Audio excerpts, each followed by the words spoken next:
అందరికీ నమస్కారం. 85వ రోజుకి స్వాగతం, సుస్వాగతం. మామూలుగా ఏ కుటుంబంలో ఎత్తుకున్నా ఫస్ట్ జనరేషన్, సెకండ్ జనరేషన్ అంతవరకే చూసుంటారు. మహా అయితే థర్డ్ జనరేషన్ చూసుంటారు. ఒకే ఇంట్లో 4 జనరేషన్స్.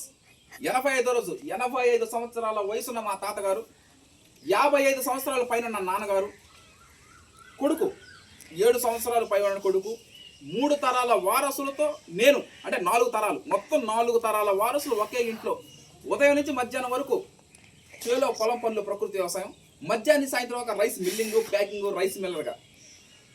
మామూలుగా నేను మన జీవితంలో ఎన్నో అనుకుంటాం, అన్నీ జరగవు. కొన్ని అంటే కొన్ని మనం అనుకోవడం కొన్ని, కానీ కొన్ని జరుగుతూ ఉంటాయి, కొన్ని జరగకపోవు. ఈ విధంగా విదేశాల్లో లక్షల జీతాలు సంపాదించినప్పుడు కూడా నాకు ఇంత ఆనందం కలుగుతుండదేమో.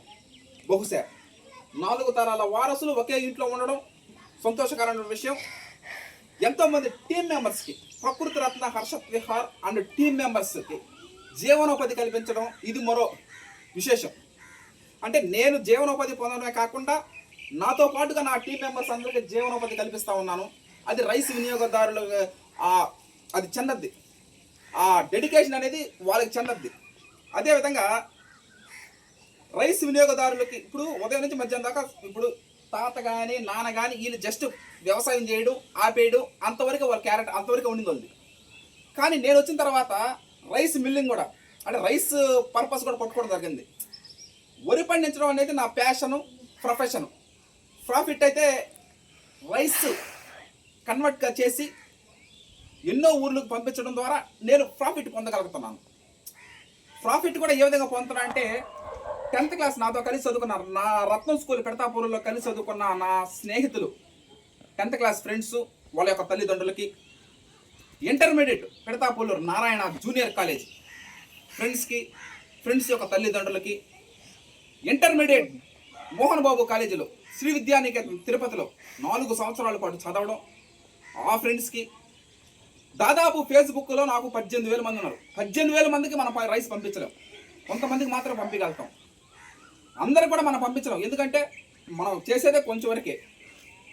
ఆ విధంగా ఎంతోమంది ఆ రైస్ తీసుకున్నటువంటి వినియోగదారులు అయితే ఏమి, వాళ్ళు కూడా నా కుటుంబ సభ్యులతో సమానమే. వాళ్ళకి కానీ ఈ విధంగా ఎంతోమందికి ఒక సంతోషకరమైన ఒక పాత్ లాగా క్రియేట్ చేయడం సివిఆర్ మెథడ్ ఫార్మింగ్లో అది ఒక వరం. నేను చాలాసార్లు ఇక్కడ చెప్పడం జరిగింది, కర్తవ్యం. వరి పండించడం అనేది సివిఆర్ పద్ధతిలో వరి సాగు అనేది ఒక కర్తవ్యం, నిర్ణయం కాదు, అది ఒక సంకల్పం, దైవ సంకల్పం. ఒక మినీ సామ్రాజ్యాన్ని నేను ఏర్పాటు చేయడం ఇది ఒక సంతోషకరమైన విషయం. సొంత ఇల్లు ముందే పొలం, సొంత మనుషులతో జీవించడం ఇది ఒక సంతోషమైనటువంటి పరిమాణం. ఈ విధంగా 85వ రోజుకి రావడం జరిగింది. ఇంకా 100వ రోజు వచ్చే లోపల బుక్ రాయడం పూర్తయిపోతుంది. 100వ రోజు స్పెషల్ ఏంటంటే బుక్ రిలీజ్ చేయడమే. ఈ విధంగా ఆ బుక్ కోసం నేను కూడా 1000 గంటలు ఎదురు చూస్తూ ఉన్నాను. Okay, thank you. అందరికీ నమస్కారం. 85 రోజులు మన వరి సాగు ప్రయాణం జరుగుతున్నది. ఇక్కడ విశేషం ఏంటంటే, ఇప్పుడుండే జనరేషన్లో, ఇప్పుడుండే వాతావరణాలలో మనుషులు ఒక 60-70 సంవత్సరాలు ఉండడం చాలా కష్టంగా ఉంది. ఈ సందట్లో ఏ వృత్తులైనా మహా అయితే 30-35 ఏళ్ళ కన్నా ఉండలేరు. ఆ విధంగా ఒక తరం అయితే 30 ఏళ్ళకు ఉండిపోయింది, సరిపోయింది. అందువల్ల మా తాత, ఆయన వేటగిరి వెంకటస్వామి, ఆయన ఏదో 10 రోజులు వ్యవసాయం చేయడం జరిగింది. తరువాత దాన్ని అద్భుతంగా విస్తరణ చేసి దాన్ని వ్యవసాయాన్ని మంచి ఊపిలోకి తీసుకొచ్చిన ఆయన మా నాన్నగారు వేటగిరి రమణయ్య. ఆయన కాలంలో ఇప్పుడు దాకా జీవితం జరుగుతుంది. ఇప్పుడు కూడా ఆయన ఏం రిటైర్డ్ ఏం కాదు, ఆయన రన్నింగ్ ఫార్మరు. మన పొలాలన్నీ ఇక్కడ చేరి కనిపిస్తుంది. అబ్బాయి కెమెరా బాబు దిప్పు, గ్రీన్ దాని మీద తిప్పుకుంటారా 10 సెకండ్లు దిప్పు వెళ్ళిచాడు రాని. ఎందుకు ఆ విధంగా తీయమంటున్నాం అంటే, చూసేవాళ్ళకి కూడా మన ఇంట్లో కూర్చొని ఇక్కడ మాట్లాడుతున్నాం, అయినా కూడా మన పొలాలు కనిపిస్తుంది. పొలాలు, ఇల్లు, మనుషులు ఒకే బంధాలు. స్కూల్ పిల్లలు పలకలాగా ఉండడం అనేది మాకు అది అదృష్టంగా జరిగింది. ఆ పెద్దవాళ్ళు ఆ విధంగా చేయడం కానీ, దైవ అనుగ్రహాలు ఆ విధంగా కలిసి అందరికీ రాదట, ఆ విధంగా రావడం జరిగింది. తరువాత రోజుల్లో మా నాన్నగారు ఇప్పుడు కూడా చేస్తూ ఉన్నాడు ఆయన.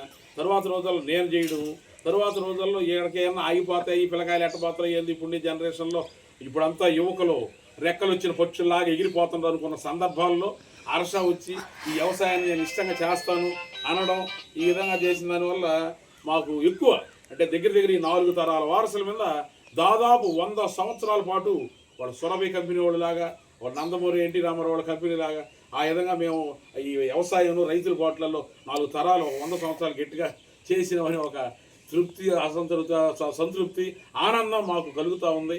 సరే ఈ విధంగా ప్రకృతి వ్యవసాయంతో ముందుకు పోతున్నాము. ఆదరిస్తున్నారు చాలామంది. ఏదంటే రైస్ తీసుకున్న వాళ్ళు అయితేమి, ఆ వీడియోలు ఫోటోలు చూసేవాళ్ళు అయితేమి, వాళ్ళందరూ కూడా మా కుటుంబ సభ్యుల్లాగా ఏమన్నా విషాదాలు జరిగినప్పుడు కూడా వాళ్ళు ఫీల్ అయ్యి కూడా మాకు ఫోన్లు చేసి చెప్పడం జరిగింది. ఇదంతా నేను చాలా అదృష్టంగా భావిస్తున్నాను. ఒక రైతు ఫీల్డ్లో ఇంతలో క్రేజ్ రావాలంటే రాదు.